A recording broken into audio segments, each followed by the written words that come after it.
Salut à tous, je suis Clément. Vous êtes ici sur un nouvel épisode de La Gagne. Si vous venez de nous rejoindre, sachez qu'avec Ophélie et Martin, nous interviewons sur ce podcast de grands sportifs français.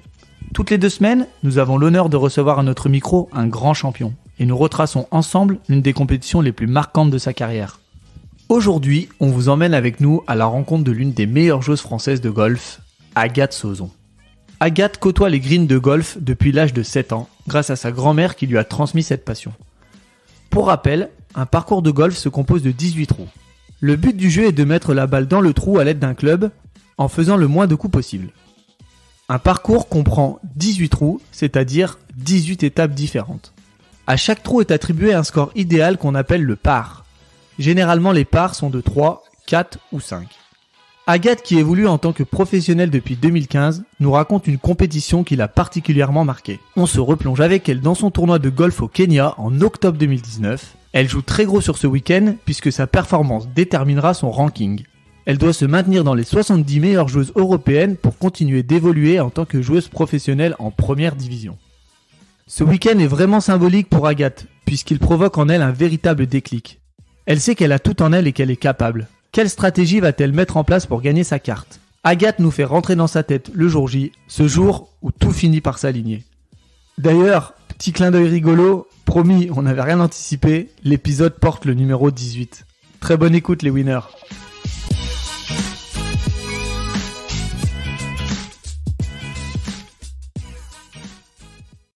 Bonjour Agathe. Bonjour.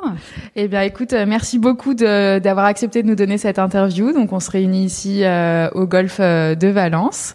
Et voilà, on remercie aussi le golf de nous avoir accueillis ici aujourd'hui. Agathe, on demande à nos invités de se présenter rapidement au début de l'interview. Donc je te laisse la parole pour nous dire un peu qui tu es et ce que tu fais dans la vie.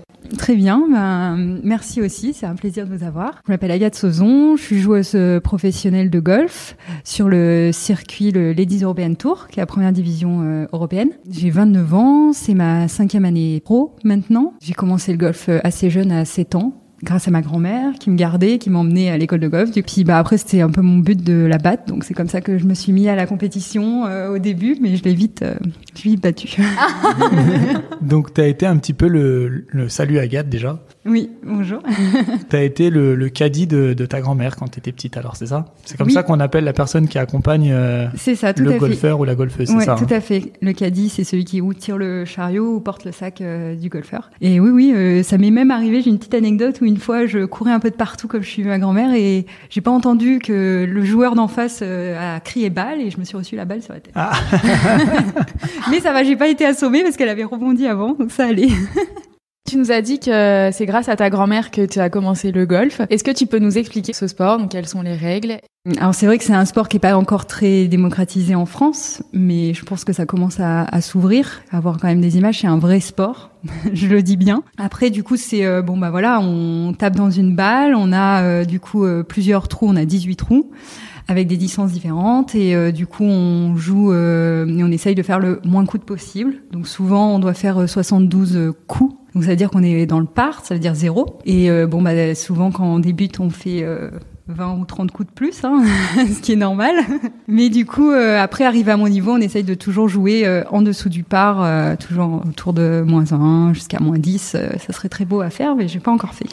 Et donc, pour arriver à ton niveau, donc être professionnel, je pense que c'est de l'entraînement acharné depuis le plus jeune âge. Oui. Alors après, il y a plein de cursus différents. Il y en a qui ont commencé beaucoup plus tard, mais qui sont mis à fond, que je connais, qui ont commencé à 15 ans, mais qui ont voulu absolument passer pro. Ils ont une passion de fou. Moi, j'ai démarré toute petite. Après, c'est beaucoup d'entraînement. Il faut aussi avoir le déclic. Il faut vraiment avoir une passion. Il faut aimer ce sport parce que c'est pas toujours facile tous les jours. C'est très, très, très dur mentalement. Après, pour passer professionnel, il faut être dans les meilleurs. De toute façon, amateur, avoir quand même eu un bon cursus quand on était jeune, avoir quand même fait pas mal de compétitions et être au ranking mondial aussi, au classement mondial amateur.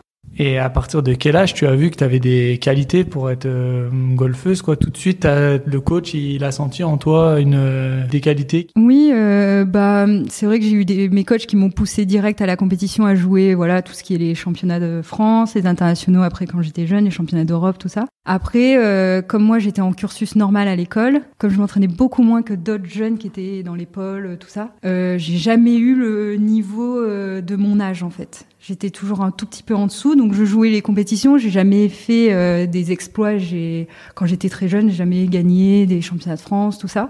J'étais toujours un peu en dessous parce que je m'entraînais 2 fois par semaine, alors que tous les autres s'entraînaient tous les jours. Mais c'est en fait le déclic, c'était quand je suis allée à la fac américaine où j'ai fait mes études, où là je me suis entraînée tous les jours. Alors j'avais quand même déjà un bon niveau pour arriver là-bas. Hein. J'étais quand même dans le top 20 française. Et en fait, en gagnant, j'ai gagné 2 tournois là-bas et j'ai vu qu'en m'entraînant tous les jours, mon niveau quand même s'était bien amélioré, tout à fait. Et du coup, je me suis dit, pourquoi pas tenter l'expérience. Donc ça, c'est avant de passer pro. Tu vas faire l'école américaine avant de signer pro. Oui. Là, t'es encore pas professionnel. Non, en fait, je voulais pas du tout passer professionnel quand j'étais jeune. C'était vraiment les écoles. Il fallait vraiment que j'ai un diplôme, que j'ai quelque chose, un bagage avec mes parents. Du coup, j'ai fait un IUT en France à Lyon. Puis après, je me sentais pas du tout de partir, d'arrêter, parce qu'au début, je voulais faire médecine. Puis après, j'ai bifurqué sur ingénieur en chimie.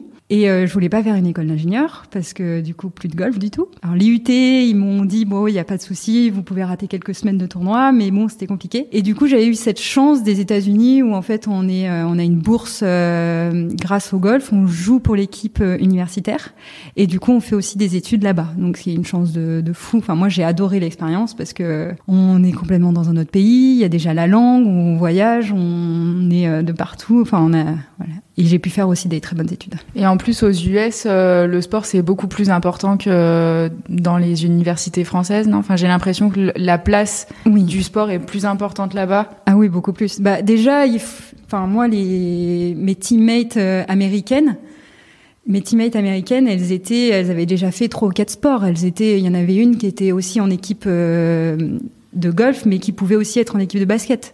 Parce que là-bas, quand ils sont jeunes à l'école, ils font 2 ou 3 sports dans la semaine à haut niveau tout de suite. C'est ça. Et du coup, ils sont vraiment doués, très ouverts là-dessus. Et à la fac, ils ont vraiment cette image. Nous, on était un peu les dieux quand on faisait du sport pour l'université. Nous, on avait des horaires aménagés. Moi, j'avais cours que le matin. Je m'entraînais après tout l'après-midi. On avait un staff. J'avais le coach de sport à 6h30 du matin. On faisait séance de sport. Après, on allait en cours à 8h. On était vraiment suivis quand on avait aussi le staff médical autour de nous. Et donc justement, on parle de fréquence d'entraînement. Aujourd'hui, comment tu t'entraînes ? Après, c'est à peu près 6 jours par semaine. Je prends souvent quand même une journée off pour me reposer. Après, je m'entraîne beaucoup techniquement le matin. Par exemple, je vais faire 3 heures techniques le matin de golf. Après, je vais quand même beaucoup sur le parcours. J'adore rester en situation de compète, tout ça. Du coup, c'est à peu près 6 heures d'entraînement par jour. Puis après, j'ai toujours une séance de physique d'1 heure à peu près. Une séance le matin, j'ai une séance d'étirement, d'échauffement musculaire. Et voilà, après un peu de méditation, tout ça. Salut Agathe, à moi de te remercier d'avoir accepté cette interview. Je voulais savoir, donc du coup tu es partie aux États-Unis. À quel moment tu as dit, voilà, ça y est, j'ai mon diplôme, j'ai mon bagage. À quel moment tu t'es dit, je me consacre totalement au golf ? À quel âge ? J'avais 23 ans.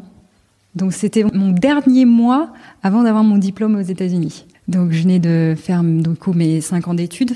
Et en fait, c'est le dernier mois où là, du coup, mes parents, ma coach me disent bon, tu fais quoi maintenant ? J'ai mon diplôme ou est-ce que j'essaye d'intégrer du coup de faire un master là-bas aux États-Unis ou j'essaye de voir si je peux rentrer en France, rentrer dans une école d'ingé ou sinon le golf voilà. Et c'est vrai que ma coach m'a beaucoup poussée là-bas aux États-Unis et il m'a dit non mais c'est vrai que t'as quand même une chance. Mes parents aussi m'ont dit nous on est d'accord, on te suit, tu peux on est d'accord pour que t'essayes un moment, quelques années, voir si ça te plaît et puis du coup, j'y suis toujours, donc ça me valait. Mais alors, du coup, comment ça se passe ? Donc, tu décides, toi, de faire golfeuse professionnelle. Oui. Donc, tu rentres dans un circuit, tu as un coach, c'est l'équipe de France. Enfin, j'ai un peu de mal à comprendre.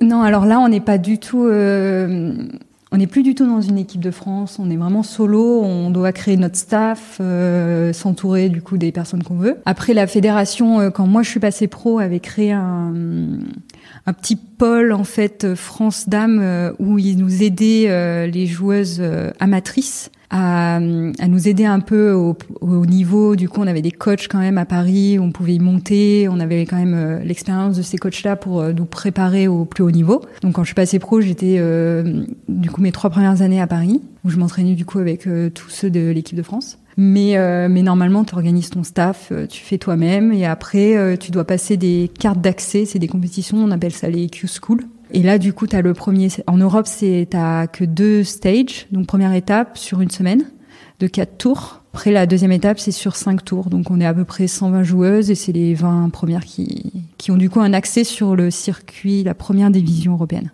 Et après, si tu réussis pas cette étape-là, t'as quand même un accès sur la deuxième division européenne. D'accord. Donc, toi, tu es rentré dans les 20 premières et t'es sur... C'est ça, ouais. Donc, après, j'imagine... Il y a combien de compétitions à peu près sur une année normale? C'est vrai que là on est en plein Covid. Oui, dans une année normale, là, même avec cette année un peu compliquée, normalement on va avoir 25 tournois. Ça fait quand même pas mal de déplacements et j'imagine c'est dans toute l'Europe donc. En fait, c'est pas vraiment. On appelle ça le circuit européen, mais on n'est pas du tout. On est un peu plus en Europe cette année-là, parce que du coup, on a eu une petite crise quand moi je suis passée pro, où on avait eu que 15 tournois et 3 tournois en Europe. Mais maintenant, en fait, on est sur 4 continents différents. Voilà, on joue là. Moi, je vais en Afrique du Sud, au Kenya, l'Asie, la Thaïlande, les Philippines, Dubaï, Arabie Saoudite. On en a un à New York aussi. Enfin, c'est vraiment. Enfin, tu fais le tour du monde avec ton sport, c'est magnifique. Tu vois un peu de pays. Oui. Je sais que c'est une chance pour mon âge. Je sais que c'est une chance de fou quand même. Je reviens un petit peu là-dessus. Par exemple, donc t'as un tournoi, on va dire en Finlande ou en Suède. Le tournoi, il se déroule sur une semaine, sur 2 jours, sur 3 jours. Alors les tournois en général sont de 4 jours. Donc c'est du jeudi au dimanche. Et après les journées d'entraînement. Alors en fait, on a lundi, c'est souvent le lundi, c'est le voyage. Parce que c'est comme on enchaîne les semaines, c'est souvent le voyage. Mardi, entraînement. Mercredi, entraînement ou pro-am. Donc le pro-am, c'est en fait, on joue avec des amateurs. Et c'est un peu pour remercier du coup le promoteur du tournoi. Et du coup, on joue avec 3 amateurs en équipe. Et après, le jeudi, du coup, commence la compétition. Et une compétition, donc c'est vous faites 18 trous le jeudi. Voilà, 18 trous le vendredi. Du coup, on est à peu près 140 joueuses. Et là, il y a du coup, après ces 2 premiers tours, on a un cut de 60 joueuses environ. Ça dépend, les majeurs c'est 70, nous c'est 60. Et après, on joue, du coup, les 60 meilleurs jouent les 2 derniers jours. Sinon, on joue pas. Et maintenant qu'on sait tout ça, Agathe, on va essayer de parler un peu de ta journée de gagne. Oui. En off, tu nous as dit qu'il y en avait un peu plusieurs qui te traversaient l'esprit. Il va falloir en choisir un peu une maintenant. Donc, est-ce que tu peux nous dire laquelle tu souhaites faire partager à nos auditeurs et puis à nous Je pense une qui est assez récente, c'est du coup mon tournoi au Kenya, qui était en novembre 2019, qui était une année assez charnière pour moi. Et en fait, chaque année, du coup, on repart un peu à zéro au classement. Donc, je vais expliquer ça pour vraiment comprendre du coup ce qui s'est passé à mon tournoi. En fait, on repart à zéro au classement. Et chaque année, on marque des points à tous nos tournois et ça nous donne un classement. Et il faut être dans le top 70 au classement pour après avoir un accès pour l'année d'après. Mon année 2019 s'est très bien passée, j'ai eu des très bons résultats. Le problème, c'est que j'avais du coup une petite catégorie, je rentrais pas dans tous les tournois. Donc sur le peu de tournois que j'ai joué, j'ai bien joué, mais du coup, j'étais un peu en retard par rapport aux autres qui avaient joué 5-6 tournois de plus que moi. Du coup, j'arrive au dernier tournoi qui est très stressant parce que du coup, c'est un peu ce qui va mettre tout en jeu pour mon année suivante. Et c'est vrai que c'est un tournoi qui m'a beaucoup marqué, où j'ai beaucoup appris. Et en fait, j'étais vraiment très stressée. Le premier tour, c'est moyennement passé, on va dire. Du coup. En gros, tu jouais ta carrière sur, ton année d'après. Mon année d'après sur ce tournoi-là. Sur un seul tournoi. Voilà. J'étais 69e. Mais voilà, on sait. Et c'est les 70 premières, c'est ça? C'est les 70 premières. Donc t'étais dedans pour l'instant. J'étais dedans pour l'instant, mais on sait qu'il y a toujours des filles qui ont une mauvaise année qui vont faire un bon. De toute façon, ça a toujours été comme ça. Dans tous les tournois, on peut le voir. Même le dernier jour, il y a toujours une fille qui est 10e, 15e, qui va remonter top 2, et puis celle qui est première, souvent, qui s'écroule. Donc t'étais 69e, mais ta place n'était pas assurée parce qu'il y a toujours. Il y avait encore ce tournoi-là. Voilà. Et... Donc tu vas au Kenya un peu avec la pression, un peu, c'est ça? On peut le dire. Oui, et un peu avec la boule au ventre. Et puis pas mal énervé parce que le tournoi d'avant, du coup. je rentre pas de 2 places près en Espagne, qui était juste le tournoi d'avant. C'est vrai que c'était une année compliquée où, en plus, je rentre pas à ce tournoi-là. Du coup, toutes les filles marquent des points. Moi, je me vois encore baisser en classement. Et le premier jour était un peu compliqué. Donc le premier jour du tournoi, c'est le jeudi au Kenya. C'est ça, tout à fait. Il fait chaud là-bas au Kenya? Ouais. Non, c'est l'hiver. On est en bonnet. Non, mais il faut aussi... c'est une très bonne question parce qu'il faut aussi s'acclimater de l'environnement et de tout ça, quoi. Non, alors après, comme la sécurité était pas terrible là-bas au Kenya, nous on était enfermés dans un resort. On n'a rien pu voir autour. Mais oui, il faisait chaud. Alors après, c'est l'hémisphère sud, donc c'était quand même l'hiver pour eux, mais il faisait 25 degrés. Hein. Ouais. Non, mais c'est pour dire que t'as peut-être pas forcément l'habitude de jouer là-bas au Kenya, donc faut aussi s'adapter aux conditions climatiques. En fait, c'est surtout l'herbe qui est compliquée parce que c'est pas la même herbe. C'est sec. C'est ça, et puis c'est une herbe, en fait c'est bizarre, ça s'appelle du kikuyu, donc c'est pas la même herbe qu'on a chez nous. C'est une herbe qui accroche, qui aspire la balle en fait, et du coup c'est beaucoup plus compliqué et beaucoup plus dur pour taper dessus. Donc t'arrives au Kenya donc lundi, t'es enfermé au resort parce que vous pouvez pas trop sortir. Oui. Tu peux quand même t'entraîner pour l'épreuve. Et donc l'épreuve commence jeudi avec un 18 trous, c'est ça? C'est ça. Et on en était là. C'est ça, tout à fait. Tu t'entraînes avant la veille, oui, 2 jours avant? Oui, je m'entraîne 2 jours avant. En fait, j'arrive le dimanche soir et je m'entraîne le lundi et le mardi. T'as 2 jours pour repérer. C'est ça. Et là, tu as un caddie, donc, du coup, avec toi? Non. Ça, c'est un budget, le caddie aussi. Du coup, il n'a pas de caddie. Enfin, si, j'avais eu un caddie les 2 derniers jours. Mais... Ce que tu appelles un caddie, on est d'accord, c'est quelqu'un qui vient avec toi et qui porte le sac. Et qui, un caddie professionnel, il t'aide aussi sur le choix du club, sur le choix du coup à faire, il t'aide mentalement, si t'es moins lucide, tout ça, il est là, il va te dire là tu t'égares, ou tu t'énerves, reste patiente. Ah ouais, donc là toi t'as pas ça, t'es vraiment, enfin en tout cas les premiers jours t'as pas ça, oui. Et t'es vraiment seule. C'est ça. Et tu dois te débrouiller avec toi-même, quoi. Mais à ce moment-là de ma carrière, j'avais l'impression que si je me débrouillais seule, j'y arrivais mieux. En fait, c'était assez compliqué, mais j'avais l'impression que si j'avais quelqu'un à côté de moi, j'allais plus me lamenter que vraiment sortir, essayer de ressortir, d'essayer de trouver ce qu'il y a en moi pour me remettre à niveau, pour me remettre dans le droit chemin, quoi. Ouais, il fallait que je trouve par moi-même, en fait. Et à la fois, moi, tout à l'heure sur le défi gagne, tu vois, à la fin, ça m'énerve. Oui. Et du coup, je fais n'importe quoi. Et du coup, je comprends vraiment quand tu dis que le golf, c'est un sport qui est hyper mental et très difficile. Parce que...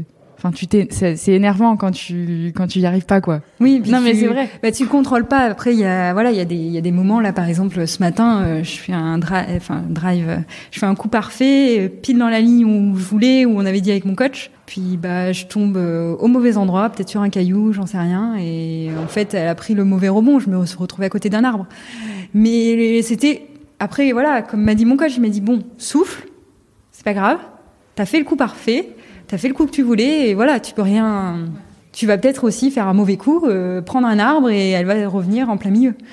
C'est vrai que moi j'ai l'impression, moi qui suis pas du tout spécialiste du golf, au golf on est vachement frustré. En fait, à chaque balle qu'on fait, même si ça peut être parfait, il faut évacuer cette frustration en disant mince, là j'aurais pu faire mieux. J'ai l'impression qu'on peut toujours faire mieux en fait au golf. Toujours. On se dit, voilà. Toujours. Toujours. En fait, il faut. En fait, quand tu améliores ton jeu et que tu deviens un meilleur joueur, c'est que juste tu améliores tes mauvais coups. D'accord. Mais tu auras toujours des mauvais coups. Toujours. Est-ce qu'il y a beaucoup de prise de risque dans le golf? Moi, j'ai l'impression que au golf, on est plus sur je sécure, je joue en sécurité plutôt que je vais essayer le coup de. Après, tout dépend. Si tu sécures tout le temps, tu gagneras jamais.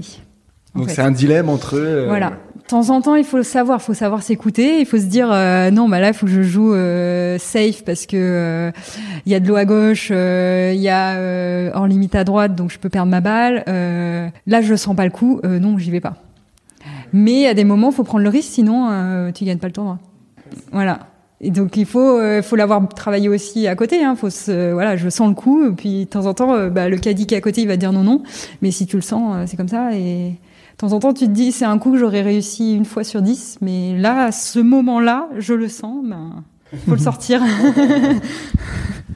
Tout à l'heure, tu parlais du caddie. Donc, par rapport au choix du club, est-ce que tu peux rappeler à nos auditeurs tous les clubs qui existent ? Oui. Alors, on joue avec 14 clubs maximum. On n'a pas le droit à plus. On peut jouer avec moins, mais bon, du coup, c'est pas un avantage. Du coup, il y a le putter.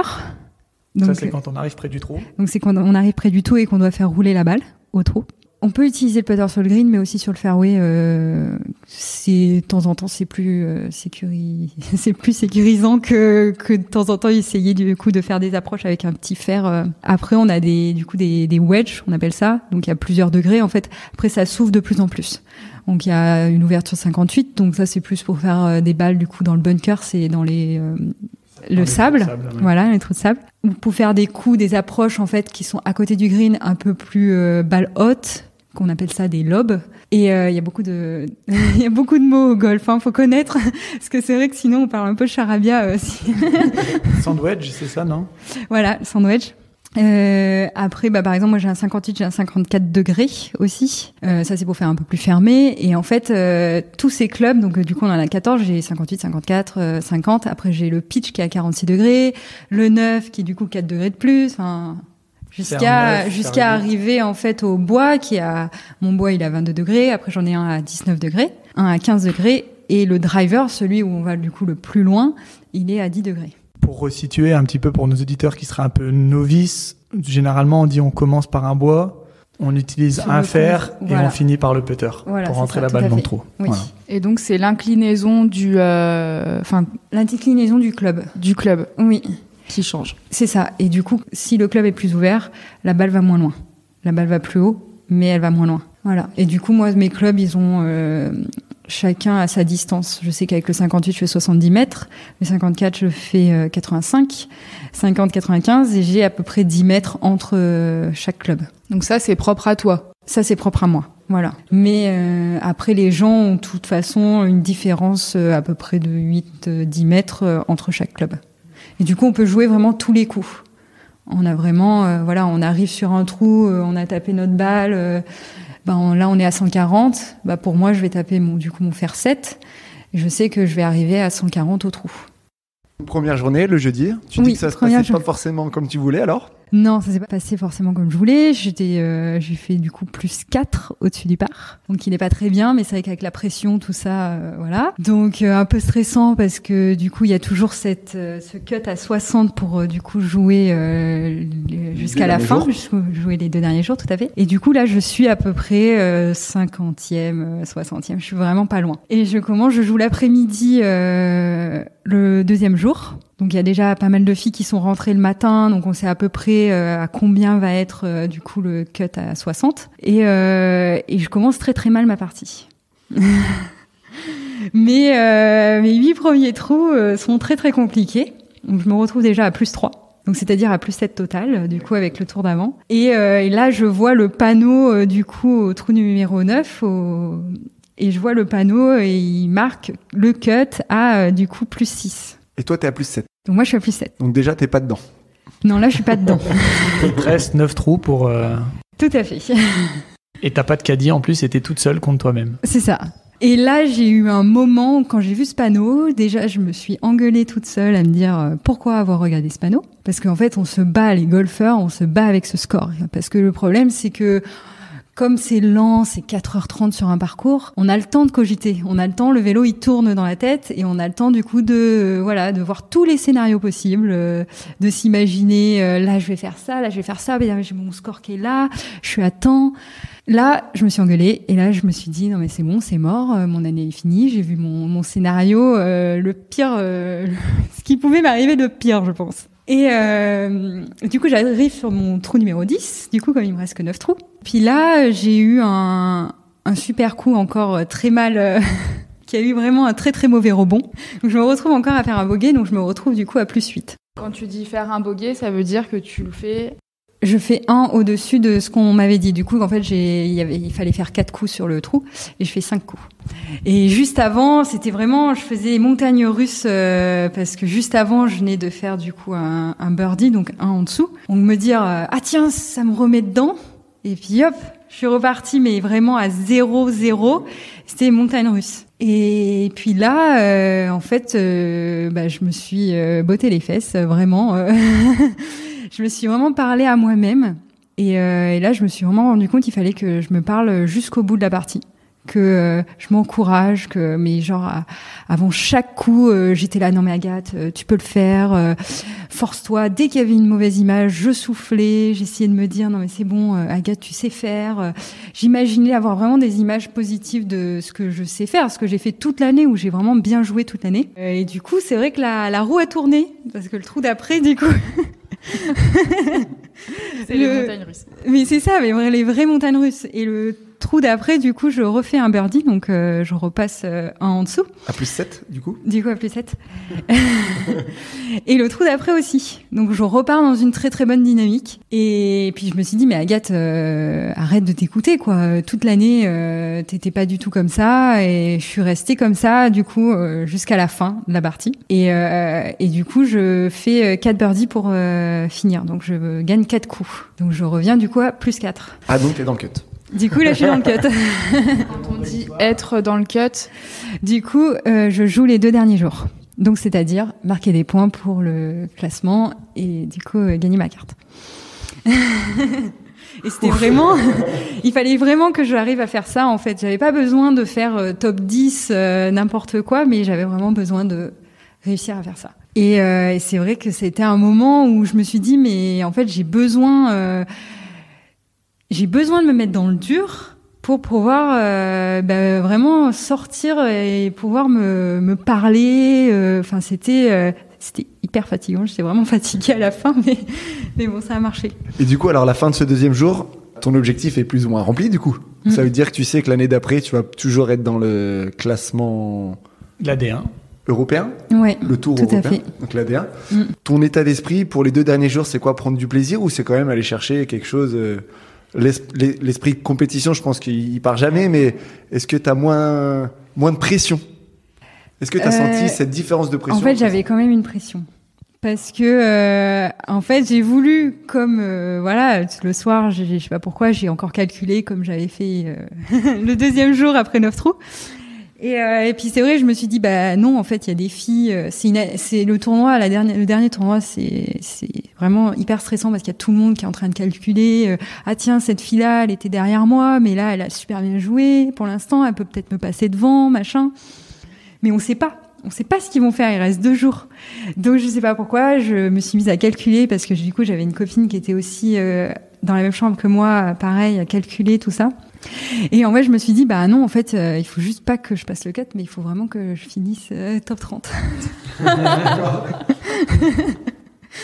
Et puis du coup, j'ai eu ce moment stress, j'ai appelé mon coach, et puis là, en fait, on a vraiment bien débriefé de la partie, et du coup, j'ai vraiment réussi à me focaliser plus sur ce score-là, à imaginer n'importe quoi du classement, et vraiment à me dire, les 9 derniers trous, comment j'étais sur le parcours. Enfin voilà, j'ai appris cette expérience, ça m'est déjà arrivé sur d'autres tournois, que j'ai besoin de me parler, j'ai besoin de tout le temps me motiver, sinon ça part et ça vrille et ça part pas dans le bon sens.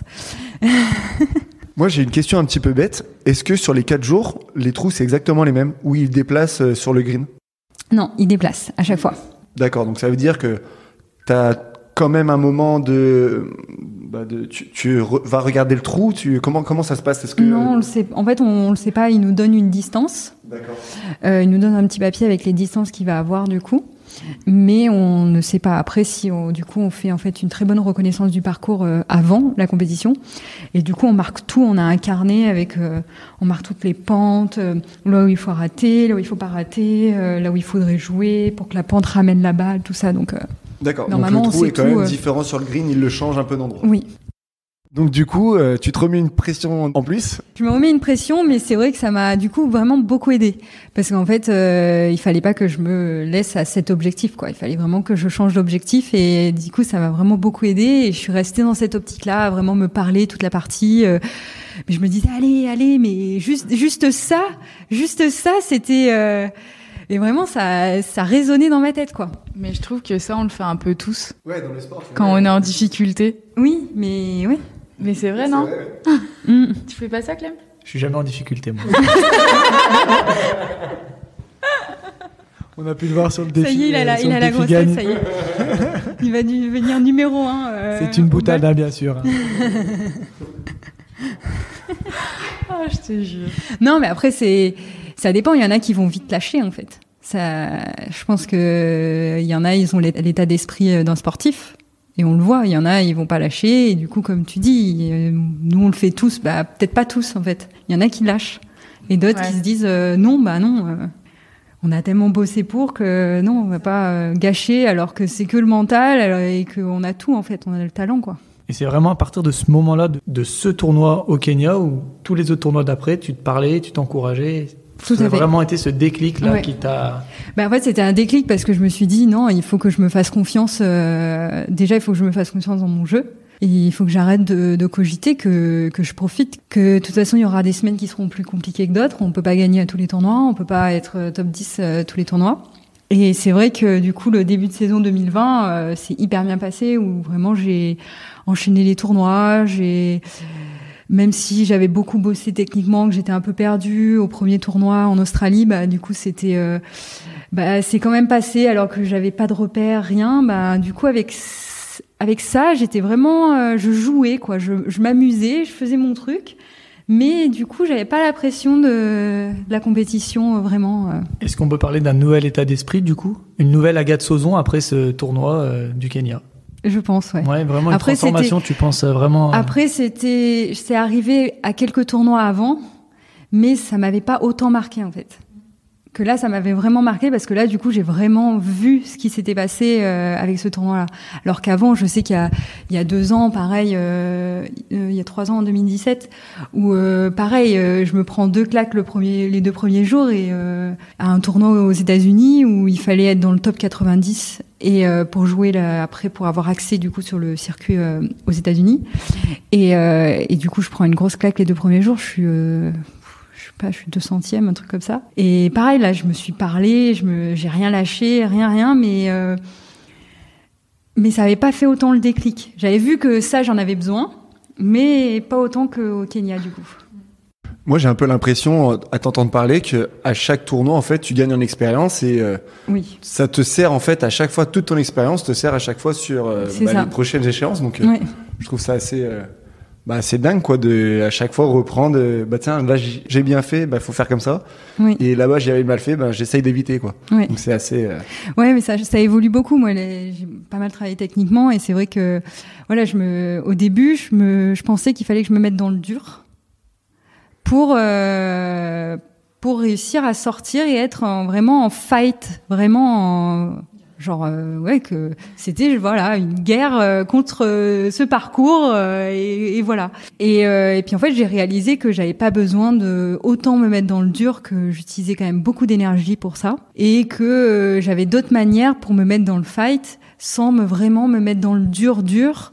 Mais voilà, c'est une étape. Pendant 1 an, je pensais que c'était comme ça qu'il fallait que je me mette. J'étais pas très loin, je savais qu'il fallait que je me mette dans le fight, mais c'était avec cette manière-là. Puis du coup, en 2020, j'ai appris autrement, que j'avais pas besoin, que sinon, j'arrivais pas du coup à tenir les semaines de tournoi, quoi. C'est ça. Et du coup, alors on en est où au Kenya là? Oui, du coup, on revient au Kenya. Du coup, j'ai très très bien joué les 2 derniers jours. Et du coup, j'ai fini 28e. Ok, donc en appliquant cette stratégie tout à fait. De carrière. C'est ça, tout à fait. J'ai rien lâché et du coup, j'ai bien fait de recalculer mes objectifs parce que du coup, je finis 68e au classement, donc limite quand même. Mais je suis passée. Les calculs étaient bons. C'est ça. Donc ok, donc t'es 68e joueuse européenne. Ouais, en 2019. Et aujourd'hui? Et là, classement, ça a été quoi? Mon meilleur classement, ça a été 40e européenne. Ce qui est énorme. Ce qui est pas mal. Moi, après, au début de ma carrière, je pensais pas être à ce niveau-là. Après, maintenant, je me vois top 10, top 5 en Europe et top 100 mondial. Après, pour l'instant, je suis 450, mais mondial. Après, voilà, on se voit toujours plus loin. Maintenant, je me vois vraiment gagner des tournois en Europe. Je sais que j'ai le niveau. J'ai été pas loin l'année dernière où j'ai fait pas mal de top 5, tout ça, dont une deuxième place perdue en play-off. J'ai gagné un tournoi français. Enfin, voilà, c'est vraiment étape par étape. On apprend, voilà. Est-ce qu'il y a une part de chance quand même dans le golf ? Je pense que vous avez tous le talent. Qu'est-ce qui fait vraiment cette différence en fait entre le premier et puis le 10e ? Il y a un peu de chance. Qu'est-ce que c'est ?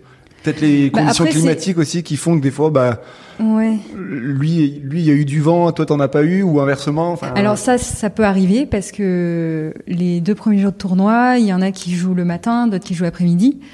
Donc là, on le voit, il y avait un tournoi en Arabie Saoudite en novembre. Le matin, il n'y a pas de vent.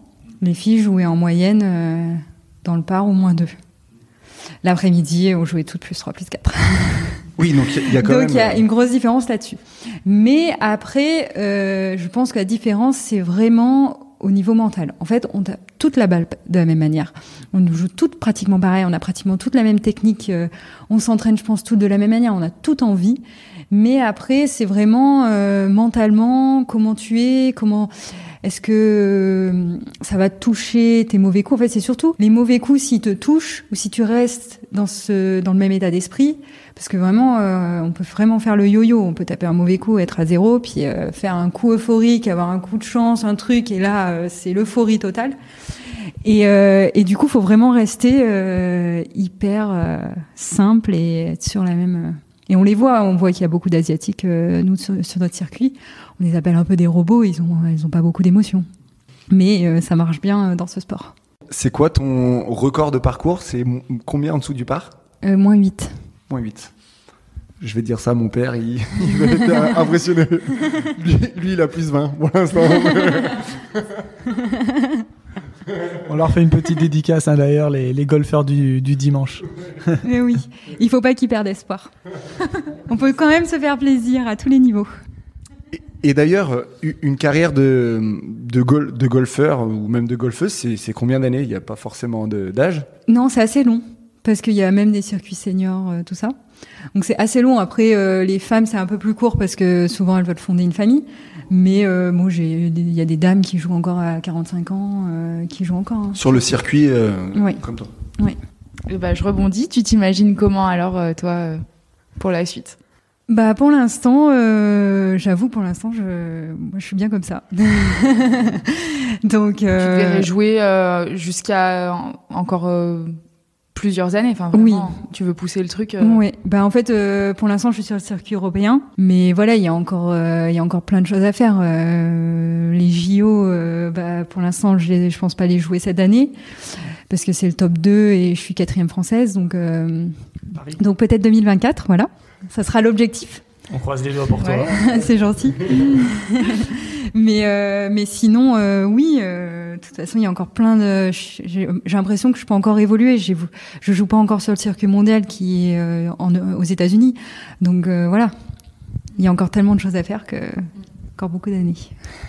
Et puis après, on peut aussi fonder une famille et revenir aussi sur le circuit. Oui, il y en a plein. Ma question. Est-ce que ça existe entre guillemets des femmes qui sont très fortes au golf, qui sont athlètes de haut niveau, quoi, ouais. Et qui décident de faire un enfant, et après elles reviennent et elles réussissent à récupérer leur niveau. Oui, il y en a plein. Ouais. Sur le circuit mondial, ils ont même des babysitters sur le circuit. Ah, du bien. coup, ils viennent avec leurs enfants. Il y a une babysitter pour du coup tous les enfants qu'il y a du circuit. Mais il y en a une. Il y a une Finlandaise là qui a 2 enfants. Alors elle part peut-être un peu moins souvent. Elle va peut-être pas enchaîner 4 semaines d'affilée parce que du coup. Voilà, faut parce qu'après c'est les grands-parents qui gardent ou le mari. Il faut aussi que le mari soit d'accord, mais ça existe quand même. En tout cas, merci Agathe déjà de nous avoir raconté ta belle histoire. De rien. Et c'est vraiment exceptionnel ce qu'on vit. On est privilégiés, comme on le dit assez souvent aux athlètes qu'on rencontre. Donc merci pour ça. Mais de rien, il y aurait tellement encore d'histoires à raconter. Oh oui, mais on a encore le temps. Comme le British Open aussi. Mais... on reviendra te voir pour les futures victoires que tu vas nous décrocher. Tout à fait. Les JO 2024, Paris, là on croise les doigts vraiment. Ah bah oui. On a une petite tradition à la Gagne Podcast. on demande à nos athlètes en fait de décrire donc cette journée que tu viens de nous dire au Kenya en 3 mots. Est-ce que tu penses, lesquels seraient-ils s'il fallait les décrire en 3 mots Bah, c'est jamais rien lâché. Rien est lâché. Ça fait 3 mots. Eh ben, merci beaucoup, Agathe. Non, jamais rien lâché et toujours y croire en fait. Toujours croire si on travaille de la bonne manière, bah, toujours y croire. Merci à vous les winners, vous êtes de plus en plus nombreux à nous écouter et à nous suivre sur nos réseaux sociaux et cela nous fait vraiment chaud au cœur. Pour nous soutenir, vous le savez, il est très important de vous abonner, de mettre des étoiles et un petit commentaire en fonction de la plateforme depuis laquelle vous nous écoutez.